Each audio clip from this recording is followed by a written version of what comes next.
like a white, but when he's ready to mate, it will become brown. Yeah, dark brown. That's the sign of breeding. Yeah. We don't know anything. Actually, I just started late. We are just to bring the tree. We don't know that we'll have too much for this. No, this one is very fast also. Yeah. Actually, I have 3 kids and all boy. Yeah, and the second one got interested for this. That's why I brought.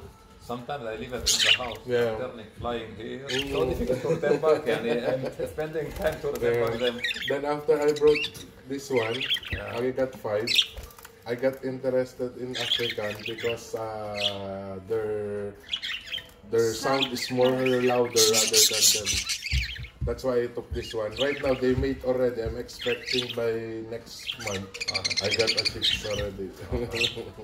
I'll bring the small. Okay. Izzat, Omar, say bye-bye na to them. Bye.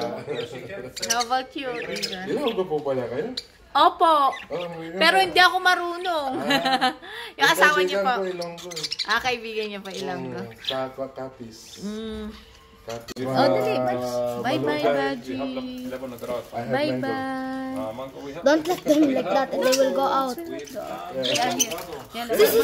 Bye-bye na. I have berry. They don't like to touch. I have tomato, I have banana. You know what this I have tomato, I have banana. Quickly. These are my apparel. They will go out after they finish eating. I have banana, I have this my apparel Really? outside.